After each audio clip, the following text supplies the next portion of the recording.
Today's session is titled, All Seems in Vain, Yet Endless is the Game. All seems in vain, yet endless is the game is a line that occurs in Sri Aurobindo's Savitri in Book 2 towards the end of Canto 6. And for those who may not be familiar with the background,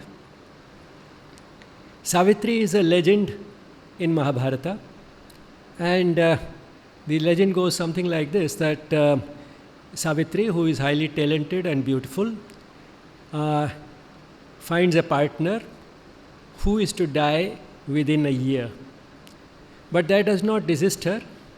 She still gets married to him, and she knows in advance what the day of the death will be, and therefore she is alert.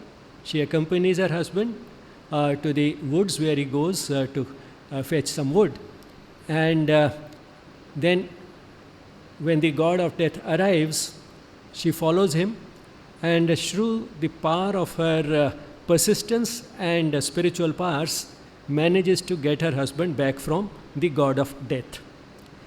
Now, this is a legend that is cherished in India as one which gives us an idea of the power which a woman can have if she is totally dedicated to her husband, and this is a very loved legend. Sri Aurobindo has used this legend, but given it a much wider and deeper significance. In Sri Aurobindo's Savitri, we have a childless king, as is in the Mahabharata legend. The king's name is Ashwapati, and he goes for intense spiritual practices, not just to get a child, as in the legend in Mahabharata, but for a higher aim. Ashwapati is very concerned about the plight of the human race on earth. Human life is full of sorrow and misery, and he tries to look for, in his spiritual quest, a way of ending this. Just because it has been there for thousands of years, he argues, does not mean that it has to be so forever. There should be a way. There should be a way out. And as those of you are familiar with Sri Aurobindo's literature, the way out is there, and the way out is a rise in consciousness which will eventually change human nature. The typical human nature itself will change, and that is how sorrow and misery will be wiped out. But then in this legend, Ashwapati has this quest. So Ashwapati, is the same as Sri Aurobindo. In fact, he has called himself Ashwapati in Savitri. He goes on this spiritual quest and eventually secures a boon from the Divine Mother that one shall descend on earth who will accomplish what you are looking for. And the one does descend, and she descends in the form of Ashwapati's daughter, who is named Savitri.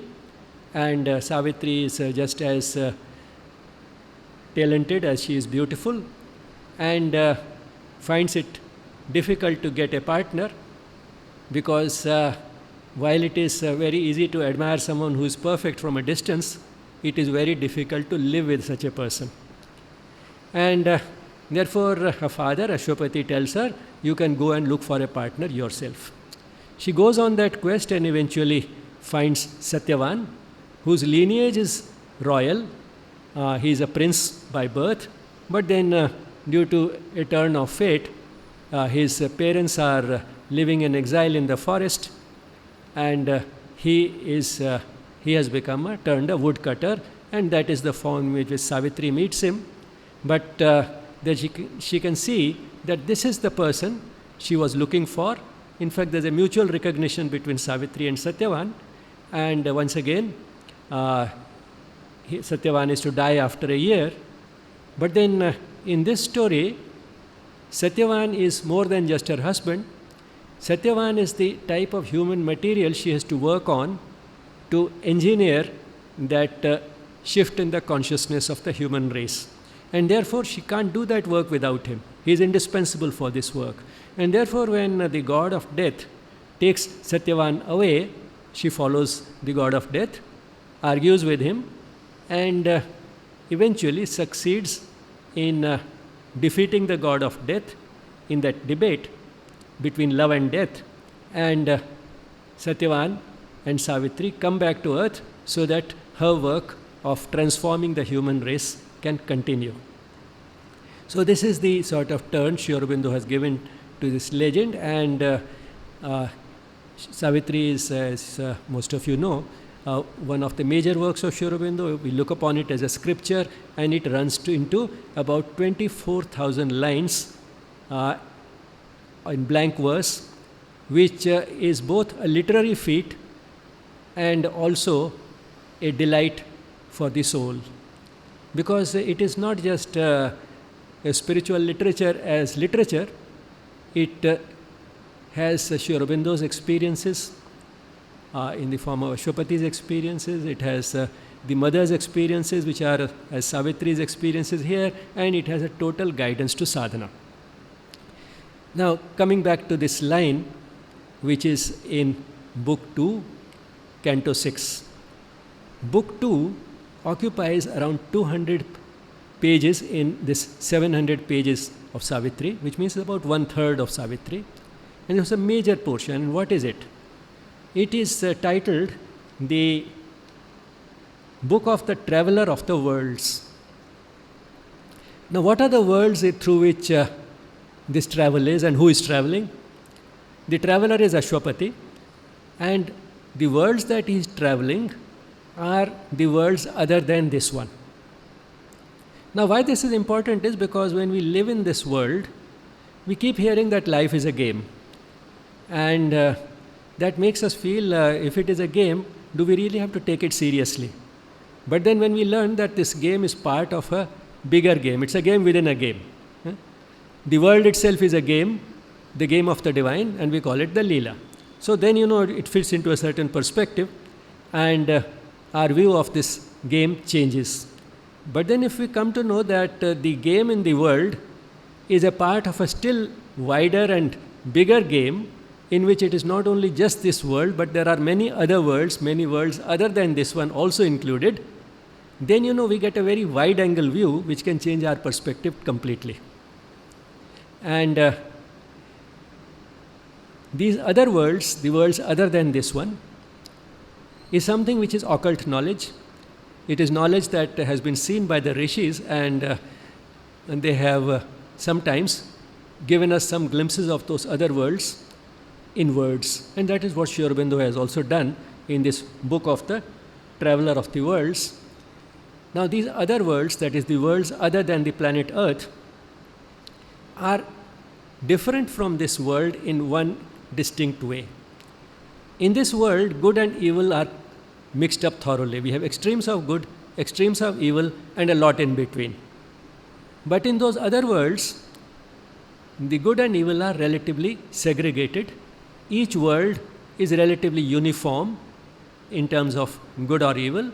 There are worlds which are much worse than the earth, that is what we may call hell, and there are those which are much better than the earth, which we may call heaven. And in fact, those other worlds or realms also constitute a wide spectrum in themselves. So again, there is a wide spectrum. Now, this book 2, Canto 6, is about a world which is the kingdoms and godheads of greater life. So as you might have guessed, this is a world in which life is much better than on earth. It's not the highest of realms. It is not what we may call the best of heaven, but it is much better than the earth. And how does it help us to know something about it? The way it helps is that when we learn that the creation does include something like this also, then we feel that, well, what rishis like Sri Aurobindo have visualized for this planet Earth is not something which is impossible. If it has been possible in some other world, it can be possible here also. For example, somebody has been living in a slum, and he has some sort of a vague mental image in his imagination of bungalows. He may have that image, but then he feels that, well, life is probably meant to be lived in slums, and that is just a fantasy. But then if you take him to a place where those bungalows actually exist, then he feels that yes, it is an imagination for me right now, but it is something which can be achieved, which is within the reach of reality. So that is how knowledge of a world much better than this world helps us. And that is the type of world which Sri Aurobindo has talked about in this canto. And then we find that what Sri Aurobindo has pointed out is that many of the qualities of this kingdom of greater life are stamped on the life on earth also. Because earth has extremes of good and evil both. So some of those signs would be visible in the best specimens that we have even on earth. And why this good and evil has been mixed up on earth, that is a question we may ask. Why earth has been made unique in this fashion? This gives life on this planet as a human being a unique possibility. It is because good and evil are thoroughly mixed up here that human beings can evolve further. In those other planets, they stay more or less as they are.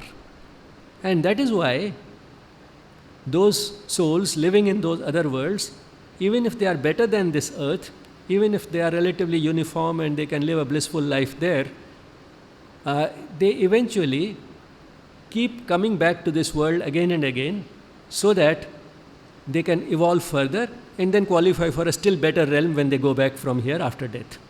So earth is a laboratory, or you can say a factory, or a place where this evolution can take place. And to make that possible, human beings have not only been given the capacity to evolve, but also the urge to evolve. And that is why human beings are unique, and human birth on this planet is a special privilege. Now turning to Savitri and the characteristics of life on this kingdom of the greater life. It's page 176 in my edition. The exact page numbers may differ from one edition to the other. All that we seek for is prefigured there. All that we seek for on this earth is prefigured there. It has been already seen there and designed there in that world. All that we seek for is prefigured there, and all we have not known nor ever sought, which yet one day must be born in human hearts, that the timeless may fulfill itself in things. So what we seek for here is there, and also all that which we do not yet know, perhaps, and therefore not even seek, but which one day must be born even on earth in human hearts. And what is that has to happen? The timeless may fulfill itself in things. The timeless is the divine. It's the divine that is eternal, and therefore timeless may fulfill itself in things, which means it may manifest in its creation. Things are all His creation. In fact, it is the divine itself which has assumed the imperfect form of all those objects and things and creatures in the creation. And fulfillment means manifesting itself much more completely than He does so far in all the creatures, at least that we have on this earth. But then there are other kingdoms, like this kingdom of greater life, where one can see those specimens also, where more or less the timeless has fulfilled itself in things or in those beings, in those creatures that live on in those worlds. And then page 184, its creatures are our brighter replicas. Its creatures, the creatures of the kingdom of greater life, are our brighter replicas, are their copies or replicas or duplicates of our brighter specimens. The brighter specimens on earth, they have been duplicated in that world. Its creatures are our brighter replicas, complete the types we only initiate, and are securely what we strive to be, as if thought out eternal characters. So we only initiate the process here sometimes, but over there we find that they are secure in that type of existence. We only strive for it. They are securely fastened to it. They are anchored in that type of existence. As if thought out eternal characters, as if by design they have been made into a character that can be called eternal, entire, not pulled as we are by contrary tides. They follow the unseen leader in the heart. They are entire, they are not a fragment of the divine. They are not pulled as we are by contrary tides. In the world here, we are being pulled by temptations and conflicts and obligations and responsibilities which come in conflict with the aspiration for a higher life, for a deeper inner life. So these are the two contrary pulls to which we are constantly exposed. Over there, there are no such contrary tides. They follow the unseen leader in the heart. Who is the unseen leader in the heart? The dynamic aspect of our soul, the psychic being. They actually follow it. They are able to listen to its dictates. They are able to pay heed to it. They follow the unseen leader in the heart. Their lives obey the inner nature's law. So the innate law of ours is also divine. We also have that unseen leader who can guide us infallibly to perfection in our heart. But because of the contrary tides in this world, because of the way we are constituted, or we may say because of the type of consciousness with which an average human being is born, we are not able to follow that unseen leader all the time. In our life, we are not able to obey the inner nature's law as happens in that world, the kingdom of greater life. Now, in such a world, what is the type of relationship between individuals? In the communion of two meeting minds, thought looked at thought and had no need of speech. Which means a person is thinking of something, another person can see what these thoughts are. They can see each other's thoughts and they need not speak. Speech becomes redundant because the communication at the level of the soul, their consciousness can communicate so well without speaking. In the communion of two meeting minds, thought looked at thought and had no need of speech. Emotion clasped emotion in two hearts. They felt each other's thrill in the flesh and nerves, or melted each in each and grew immense, as when two houses burn and fire joins fire. Beautiful simile. So they can read each other's thoughts, they can know each other's feelings, they share each other's feelings, their feelings become one, and the simile given is that of two adjacent houses on fire. Very soon you can't make out whether it is the fire of house A or fire of house B. It is just fire. Or melted each in each and grew immense, as when two houses burn and fire joins fire. Hate grappled hate and love broke in on love. It's not that they don't hate, but then hate grapples with hate, love breaks in on love, will wrestled with will on mind's invisible ground.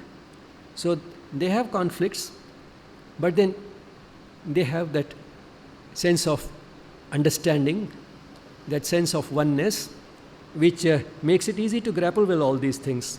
Other sensations passing through like waves, left quivering the subtle body's frame, their anger rushed galloping in brute attack, a charge of trampling hooves on shaken soil. One felt another's grief invade the breast, another's joy exulting ran through the blood. So this is the key thing. They feel each other's joys and sorrows. One felt another's grief invade the breast. True empathy. Another's joy exulting ran through the blood. Hearts could draw close through distance. Physical distance doesn't matter. Still the hearts could be drawn to each other. Voices near that spoke upon the shore of alien seas. There beat a throb of living interchange, being felt, being even when afar. So one person could feel another person, be aware of another person, be conscious of another person, empathize with another person, even when physically at a long distance from each other. Being felt being even when afar, and consciousness replied to consciousness. Consciousness of one being replied to the consciousness of another, because they were in silent communication where distance did not matter and speech was redundant. And yet the ultimate oneness was not there. So still there was a flaw. This is not the highest of heavens. So they still had that sense of separation. They felt that they were separate individuals. They had differences, but a lot had been achieved which we strive for on earth, but find it almost impossible for it to materialize. It's so rare that we feel that, well, on this earth probably it may not be possible. But the fact that such worlds also exist encourages us that if it can happen there, why not here? Now contrast this with a few lines about what life on earth is about. A sense of limit haunts our masteries, and nowhere is assured content or peace. For all the depth and beauty of our work, a wisdom lacks that sets the spirit free. So whatever masteries, scientific or otherwise, whatever masteries we are able to achieve on earth have an inherent limit. A sense of limit haunts our masteries, and nowhere is assured content or peace. Contentment and peace seem to be unachievable, distant goals, but unachievable goals here. A sense of limit haunts our masteries, and nowhere is assured content or peace. So peace and contentment continue eluding us despite all our masteries on earth. For all the depth and beauty of our work, a wisdom lacks that sets the spirit free. So our work may have depth, it may have great beauty, but then it lacks that wisdom which can set the spirit truly free to manifest. The spirit to manifest in matter, to manifest in mind. So that barrier does not really get completely breached. The barrier still stays. So on this earth, a wisdom lacks that sets the spirit free. So very understanding and sympathetic way of looking at what the situation on the earth is like. A sense of limit haunts our masteries, and nowhere is assured content or peace. For all the depth and beauty of our work, a wisdom lacks that sets the spirit free. So just 4 lines, but then see how much depth and wisdom there is in just these 4 lines about life on earth. Now, one may get that, well, if so much is the difference between earth and that kingdom of greater life, and no matter how hard we try, even our masteries lack that ultimate wisdom, that ultimate sense of the spirit being set free, then will it not lead to some sort of fatigue, some sort of indifference, cynicism, or pessimism? Now, glimpses of that also come out in some of the subsequent lines in this canto itself. For example, we may feel that, well, life is miserable on this earth, but at least after death we will have peace. But then deeper knowledge actually tells us even that does not happen. So that may actually increase our sense of restlessness and cynicism and pessimism.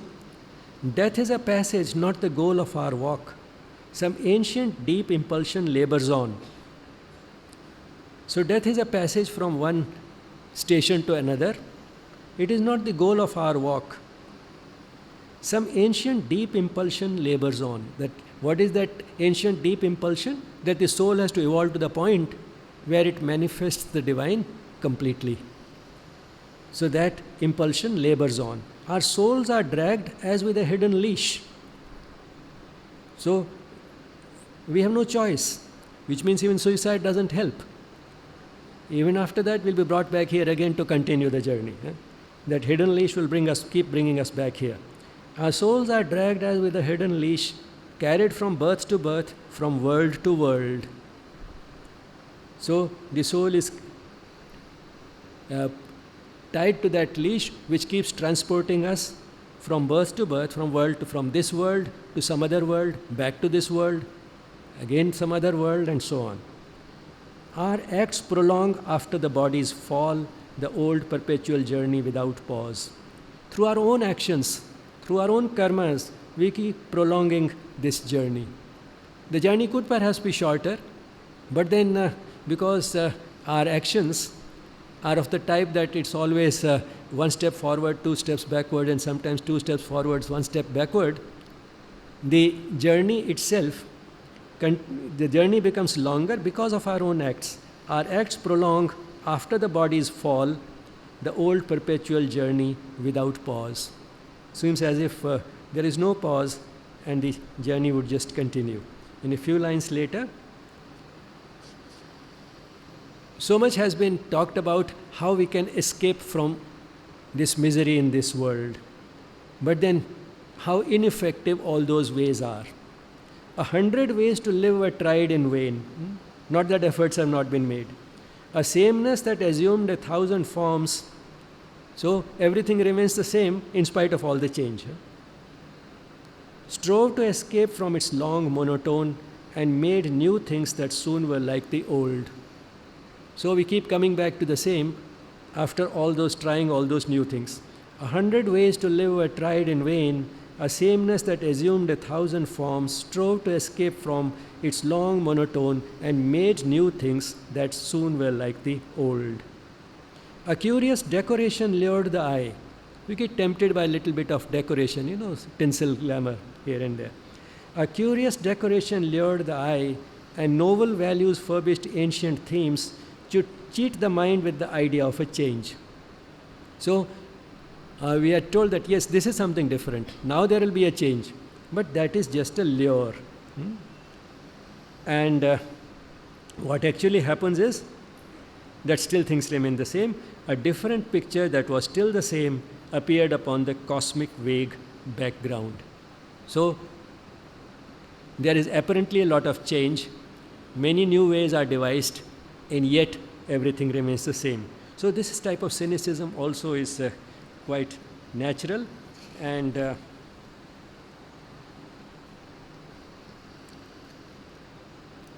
then the illusion of progress, again along the same lines. A circuit ending where it first began is dubbed the forward and eternal march of progress on perfection's unknown road. So we end where we begin, and yet because we have walked a lot, we have this illusion of progress. We dub it the forward and eternal march of progress on perfection's unknown road. Then, different types of creeds and religions and so on. I think that is what is indicated in these few lines a little later. Each brief idea, a structure perishable, publishes the immortality of its rule. So from time to time, we listen to a structure perishable that has been discovered, and it publishes the immortality of its rule. This is final, this is immortal, this is for all times. Its claim to be the perfect form of things, truth's last epitome, time's golden best.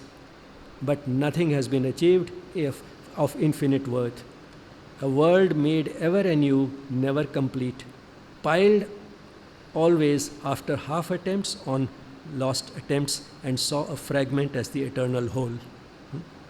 So each brief idea, a structure perishable, publishes the immortality of its rule. It's a perishable structure, and yet it announces that its rule is immortal. It claims to be the perfect form of things, truth's last epitome, the very essence of truth, the last word, time's golden best, the best ever. But nothing has been achieved of infinite worth, a world made ever anew, never complete. So there's a renewal, there's a change, but the process is never complete, piled always half attempts on lost attempts. So just a pile building up, and what is it made up of? Not of anything completed or a finished product, but of half attempts and lost attempts. attempts which were half successful or totally a failure. They keep piling one upon the other and saw a fragment as the eternal whole, and we remain under the illusion as if the goal has been reached, as if something has really been achieved. So now we come to the passage where this line actually occurs. All seems in vain, yet endless is the game. Now, in view of all this, you can see that it is easy to develop a pessimistic feeling when we look at life on earth and find that this is a game and it is apparently endless. So wisdom may tell us, well, if we have realized that it's only a game, let's not take it too seriously, and can lead to, if not cynicism and pessimism, at least indifference. And that is what philosophical indifference is actually about. That reduces the pain and suffering, the perception of pain and suffering on earth. But then the view of the kingdom of greater life that we have received here leads to a sense of optimism. And although that optimism doesn't come out in this canto, we know that Sri Aurobindo's view, in fact, is highly optimistic, and he has given us the hope and the assurance that the things will change, they are bound to change, the change is inevitable if the course of evolution so far is any indication. Because that is what evolution on earth has been about, a gradual unfolding of the consciousness of the divine in its creation. And human being, who is the latest product of evolution, is not the final product. He is only a transitional creature. And the fact that this human being has been given both the urge and the capacity to evolve, and some of the best specimens of this process of evolution also have materialized on this very earth, gives great hope. So in these lines, is in the view based on what we have talked so far about the type of discouraging view that we get when we look at this endless process going on earth. All seems in vain, yet endless is the game. Impassive turns the ever-circling wheel. The wheel is turning. We feel there's a movement taking place, but all what is happening, what is up then goes down, and what is down keeps coming up, but not much ground is really covered. That's what Sri Krishna calls in the Gita the wheel of Maya. All seems in vain, yet endless is the game. Impassive turns the ever-circling wheel. Life has no issue. Issue probably here means a finished product, a final product. Life does not lead to anything which we may call a sort of a finished product. That happens only rarely, the rishis. But for most of us, life remains something, unfinished product, a work in progress. A work in progress which has to continue life after life. So life has no issue. I think this, I'm emphasizing here, issue means a final product, because the meanings of words also keep changing with time. One of the latest uses of the word issue is no issues, means we have no problem. Now, here issue doesn't mean a problem. Here issue means after a lot of editorial work and going to the printing press and this and that, you finally have a finished product in the form of, say, the January issue of a magazine. Now that is, we call it the January issue of the magazine. Why? Because this is a final finished product. So it is in that sense that it has been used. Life has no issue. It's not that after all the proofreading and editing that goes on throughout life, you finally end up with a finished product. So life has no issue. Death brings no release. And if it is a work in progress, you get tired of it and you just throw it in the dustbin. That also doesn't happen.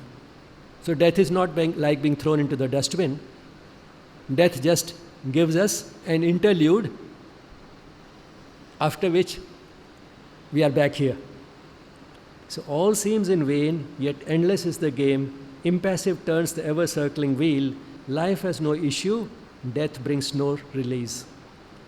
Now, in the midst of all this apparently reasonable pessimism, cynicism, or at least indifference, what is it that keeps us alive and full of a certain zest for life? One of the things is, of course, the joy of action itself. Activity, pursuit itself has a certain joy. There's a joy in effort. That is one thing. The other thing that keeps the zest of life alive is the realization to which this kingdom of greater life and all such realizations help. The realization that it is really a vast canvas created by a master sportsman who himself is the one who has designed the game. He is the one who has become the playthings, and the canvas is the entire universe, the total dimensions of which we are not aware, and the type of life that exists in many of the other planets which we are totally unaware of, but the rishis have given us some glimpse of. So in such a complex plot, the one who has become, in fact, not created, but become that complex plot and seems to relish that process, we develop a sense of awe and wonder towards that creator, towards that absolute reality, towards that infinite power that has manifested through its creation in all these diverse forms, in which we ourselves start feeling that we are one little tiny little cog in several giant wheels. So when we realize our own insignificance and the beautiful and enormous, vast manifestation of which we are this tiny part, we develop a sense of awe and wonder which gives rise to a sense of devotion. Devotion can be a corollary to knowledge, the way it happens in the Gita to Arjuna. When he is given the total knowledge, not only through theory but also through the experience of the Virata Roop of Sri Krishna, he becomes a devotee because now he realizes the glory of the Lord. So learning about the other words like the kingdom of greater life give us a glimpse of that wider view, that Virata Darshan gives us a glimpse of that, and that creates a sense of awe and wonder, which creates a sense of devotion. And once there's devotion, then there is faith, and the faith may not be supported by our limited mind, but yet we can labor on, we can maintain that zest of life. And that is what comes just a little before these lines which I just read. This was on page 201. All seems in vain, yet endless is the game. And just on the previous page, on page 200, is this beautiful passage. Yet still to ourselves we say, rekindling faith, oh surely one day he shall come to our cry. So because of that faith we say one day he shall respond. He will respond to our cry of agony, to this sorrow and suffering that is there on this earth. He'll come, respond, and take care of it. Yet to ourselves we say, rekindling faith, oh surely one day he shall come to our cry. One day he shall create our life anew and utter the magic formula of peace and bring perfection to the scheme of things. So things will not continue as they are. Things will change. One day he will implement, translate into action his magic formula of peace, which will bring perfection to the scheme of things. One day he shall descend to life and earth, leaving the secrecy of the eternal doors, into a world that cries to him for help, and bring the truth that sets the spirit free, the joy that is the baptism of the soul, the strength that is the outstretched arm of love. So eventually it still boils down to love. That outstretched arm of love will give the strength that will lead to everything that was talked about in the previous few lines. So one day all that will happen is the assurance we get from that faith. One day he shall lift his beauty's dreadful veil. He's beautiful, but then he has veiled this beauty. One day this veil shall be lifted, impose delight on world's beating heart, and bear his secret body of light and bliss. So This is the voice of faith, which can defeat all cynicism and pessimism and elevate indifference to a delightful zest for existence. I can end this with a few matching lines from Sri Aurobindo's Upanishad. Not many people know that Sri Aurobindo wrote, of course, Savitri, which can be considered an Upanishad in the English language, because after all, what are Upanishads? They are the descriptions of the Rishi's experiences in words. So here you got a glimpse of the Maharshi's experience, the Maharshi Sri Arvind's experience of the kingdom of greater life. So Savitri itself is an Upanishad in the English language, but then he has written an Upanishad also in the Sanskrit language, and which is much shorter, 19 verses only, and out of that I'll just read a little bit. Here he's saying that how for the Lord it is just a game, and what does that game lead to? Just the opposite of what it is. Jnanasya krida ajnanam. So the play of the play of knowledge is ignorance. Jnanasya, that is jnanki, of the knowledge. Krida ajnanam. So the play of the knowledge is ajnan or ignorance. Jnanasya krida ajnanam, shaktai krida dorbalyam. The game of strength is weakness. He is strong, all-powerful, yet he manifests as a weak creature, as weaknesses. And then, niranandam anandasya krida. The krida of ananda, that is the delight, is nirananda, that is absence of ananda. And then, kridatma gopanam swatmani. That is the ultimate game, that is, he hides itself in itself. After all, the manifestation is also the same. So, all manifestation is also the divine. It is the divine itself, and within that it hides, it is not visible. So, kridatma gopanam swatmani. And once we get this wide angle view, then we can enjoy life. And that's what he says in another verse. Jnanad vimuktah kridate. Jnanad, with the help of knowledge, vimuktah kridate, you can enjoy the play because you are liberated from the illusion. So, knowledge has a liberating influence, and therefore you can enjoy the play. Jnanad vimuktah kridate. And as a result, what will happen? In the next verse he says, Bhungdvam sarva vastushu. Bhungdvam, that is you enjoy, sarva vastushu, sari vastue, everything. So enjoy him in all things. And then in the last verse, he says that don't forget that you are children of the same eternal delight, and therefore all you have to do is to manifest it, to bring it to light. Anandah prakashatam tasya putra. So you are the putra, that is the children of that ananda. What you have to do is prakashatam, manifest it, bring it to light. Anandah prakashatam tasya putra.